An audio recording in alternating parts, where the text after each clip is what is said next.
বসন্তের আগমনে একদিকে যেমন নিঃস্ব হওয়া বৃক্ষ নতুন করে সেজে ওঠে, ঠিক তেমনি জীবনের ছন্দ ক্ষণিকের জন্য থমকে দাঁড়ালেও বসন্ত এসে যেন আমাদের হৃদয়কে নতুন করে রাঙিয়ে দেয়। তাই বেরঙিন এই জীবনে আবারও বসন্ত ফিরে আসুক। আজকের গল্পে দেখা যাক অপেক্ষারত এক প্রেমিকের জীবনে বসন্ত ফিরে আসে কিনা। শুনতে থাকুন। আজ 26শে ফেব্রুয়ারি 2025। আবিরের আজ শেষ পরীক্ষা, বিষয় কেমিস্ট্রি। আমি সঞ্চিতা। আবিরের পাশে আমার পরীক্ষা সিট পড়েছে। প্রশ্নপত্র হাতে পেয়ে আমি একটু অবাকই হলাম, কারণ আমি যা পড়েছি তার কিছুই আমার কমন আসেনি। তখন কি করব ভেবে উঠতে না পেরে কিছুটা ইতস্তত হয়ে আবিরকে বললাম, এক্সকিউজ মি, আমাকে একটু হেল্প করবে? হ্যাঁ ঠিক আছে, কিন্তু কি হেল্প লাগবে বলো। আমি বললাম, আসলে আমি যেগুলো পড়ে এসেছি তার অনেকটা বাইরে প্রশ্ন এসেছে। আমাকে কি একটু প্রশ্নের উত্তর বলে দেবে? হ্যাঁ অবশ্যই, আমার খাতা দেখে লিখতে পারো। আমি আবিরের খাতা দেখে খুব ভালোভাবেই পরীক্ষা দিলাম। পরীক্ষার হল থেকে বেরিয়ে আবিরের কাছে গিয়ে ধন্যবাদ জানালাম এবং বললাম, আমরা কি বন্ধু হতে পারি? আবির বলল, হ্যাঁ অবশ্যই, কলেজে সবাই একে অপরের বন্ধু। যদি তুমি কিছু মনে না করো, আমি কি তোমার ফোন নাম্বার পেতে পারি? Why not, you can take my mobile number. আবিরের সঙ্গে কথা বলতে বলতে খুব ভালো বন্ধুত্ব হয়ে গেল। একদিন হঠাৎ করেই আমি জিজ্ঞাসা করলাম আবিরকে, আচ্ছা আবির, আমাদের বন্ধুত্বের প্রায় 1 মাস হতে গেল। আমার ব্যাপারে তুই সব কিছুই জানিস, মানে আমার পাস্ট লাইফ সম্পর্কে, কিন্তু তোকে কখনো তোর অতীত সম্পর্কে আমি জিজ্ঞাসা করিনি। আজকে তোর অতীত সম্পর্কে জানতে চাইছি। তখন আবির মুচকি হেসে বলল, লাভ লাইফে আমি জিতেও হেরে গেছি। আমি আবিরকে জিজ্ঞাসা করলাম, মেয়েটার নাম কি? আবির মুচকি হেসে বলল, আরোহী। আবির আরও বলল, তখন আমি পড়ি কলেজের 3rd সেমিস্টারে। তখন 1st সেমিস্টারে নতুন ছেলেমেয়েরা ভর্তি হচ্ছে, সামনেই বসন্ত উৎসব। আমি তখন গান শিখতাম। বন্ধুরা এক প্রকার জোর করেই আমাকে বসন্ত উৎসবে গান করতে বলল। আমার কনসার্টের আগে মেয়েদের নাচের প্রোগ্রাম ছিল। আমি অধীর আগ্রহে অপেক্ষা করছি আমার কনসার্টটা কখন শুরু হবে। তখনই 4টে মেয়ে স্টেজে উঠল এবং তার মধ্যে একটা মেয়ে আমার চোখে পড়ল। সে যেন এক অপরূপ সুন্দরী।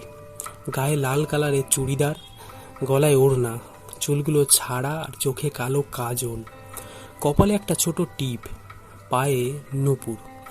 সে যেন এক অপরূপ দৃশ্য। আমি একেবারে থমকে দাঁড়িয়ে আছি তার দিকে চেয়ে। সে স্টেজ থেকে নেমে গেল। আমি তার দিকে এক দৃষ্টিতে ক্যাবলার মতো চেয়ে থাকলাম। আমার নাম স্টেজে ঘোষণা করা হলো, কিন্তু আমি তার গুরুত্ব না দিয়ে তার দিকে এক দৃষ্টিতে তাকিয়ে থাকলাম।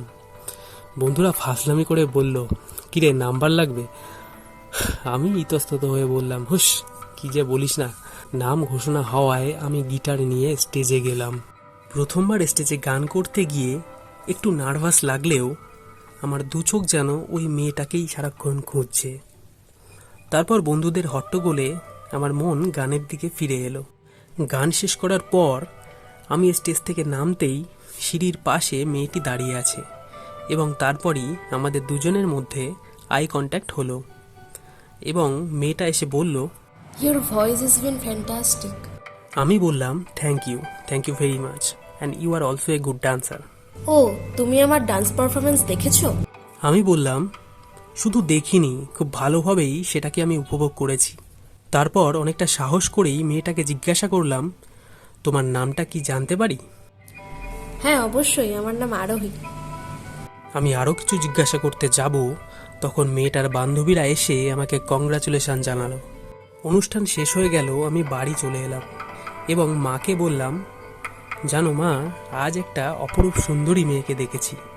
মেয়েটা খুব ভালো নাচও জানে। জানো মা, মেয়েটার নাম আরোহী। তারপর 1 সপ্তাহ কেটে গেল, মেয়েটাকে আর দেখতে পেলাম না। মনে মনে ভাবলাম, আমার কপালটা কি এতটাই খারাপ? এই ভাবতে ভাবতে লাইব্রেরিতে বই আনতে গেলাম। বই নিয়ে পিছন ঘুরে দেখি সামনের বেঞ্চে বসে আরোহী বই পড়ছে। আমি আর দেরি না করে ওকে গিয়ে জিজ্ঞাসা করলাম, হাই আরোহী, আমাকে কি চিনতে পারছো? হ্যালো আবির, তোমাকে কি করে ভুলবো, কত সুন্দর ভয়েস তোমার। আমি বললাম, যাই হোক তুমি আমাকে মনে রেখেছো। তারপর আস্তে আস্তে কথা বলে জানতে পারলাম ও ফার্স্ট সেমিস্টারের নতুন ছাত্রী। আমি বললাম, প্লিজ ডোন্ট মাইন্ড, তুমি তো কলেজের কিছুই চেনো না, ইভেন একটা বন্ধুও দরকার, তাই আমরা দুজনে কি বন্ধু হতে পারি? তাতে তো আমার কোনো সমস্যা নেই, বন্ধু তো আমরা হতেই পারি। তারপর আমাদের বন্ধুত্বের প্রায় 1 বছর 1 মাস হতে যায়। তখনও আমি ওকে বলতে পারিনি যে আমি ওকে খুব ভালোবেসে ফেলেছি, কারণ ও নিজের লাইফের প্রতি প্রচণ্ড ফোকাস ছিল। একদিন হঠাৎই আমাকে ফোন করে বলল, হ্যালো আবির, জানিস আমার এসএসসি এমটিএস এর সিলেকশনটা না হয়ে গেছে। আমি খুব খুশি হলাম এটা শুনে, এবং মন খারাপও হলো এটা জেনে, কারণ ও আমার থেকে দূরে চলে যাবে। যাই হোক, তারপর আমি ওকে বললাম মেনি মেনি কংগ্রাচুলেশনস। আর কিছু না বলে ফোনটা রেখে দিলাম। ও যেদিন ফার্স্ট ট্রেনিংয়ে যাবে সেই দিনের তারিখ আমার আজও মনে আছে। সেদিনই আমার সাথে ওর শেষ দেখা। আমি তখনও ওকে না বলা কথাগুলো বলতেই পারিনি। পরে কিছু অল্প কথা হলেও ব্যস্তময় জীবনে আমি আর কোনো ডিস্টার্ব করিনি ওকে। এটাই হলো আমার লাভ লাইফের গল্প। এরপর সব গল্প শোনার পর আমি বললাম, তুই তোর ফিলিংসটা তাহলে ওর সাথে শেয়ার করতে পারিসনি? আমি এখনও ওর প্রেমে পড়ে আছি। আমি বললাম, 2 দিন বাদেই তো আবার বসন্ত উৎসব, এইবার কি আর শেষবারের মতো গান করবি? আবির বলল, কলেজ লাইফে শেষবারের মতো একবার গান করব। আমি বললাম, এইবার তাহলে আমিও প্রথমবারের মতো তোর গান শুনতে পারবো। এ কথা আবিরকে বলে আমি বাড়ির দিকে রওনা দিলাম। আজ সেই বসন্ত উৎসবের দিন। আবির স্টেজে গান করতে উঠল। আমি নিচে দাঁড়িয়ে ফোনে ভিডিও করছি।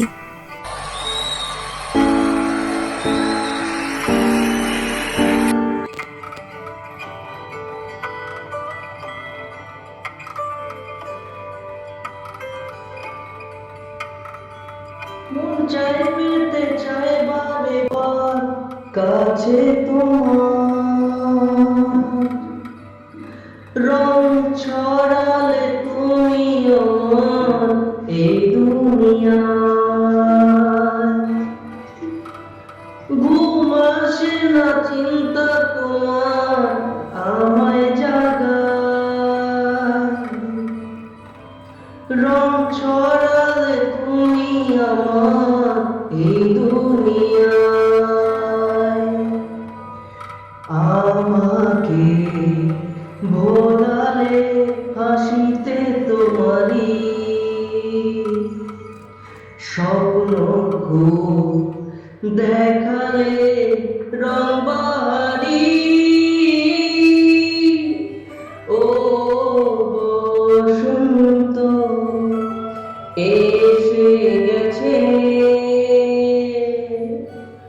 ও বসন্ত এসে গেছে বসন্ত এসে গেছে ও বসন্ত এসে গেছে। আবিরের গান শেষ হওয়ার পর দেখলাম লাল চুড়িদার পরিহিতা একটি মেয়ে হাতে গোলাপ ফুলের একটা তোড়া নিয়ে আবিরের দিকে এগিয়ে এলো। আচমকাই আবিরের কাছে গিয়ে হাঁটু গেড়ে বলল, আবির, আমি এই 2 বছর ধরে তোকে আমি বলতে পারিনি যে আমি তোকে কতটা ভালোবেসেছি। এই বসন্ত উৎসবে তোর আর আমার প্রথম দেখা হয়েছিল, তাই আজকের দিনে তোকে আমি বলতে চাই আই লাভ ইউ আবির। আমিও তোকে প্রথম দেখাতেই ভালোবেসে ফেলেছিলাম, কিন্তু ভয়ে কিছু বলতে পারিনি। তাই আজকে আমি বলতে চাই আই লাভ ইউ টু আরোহী।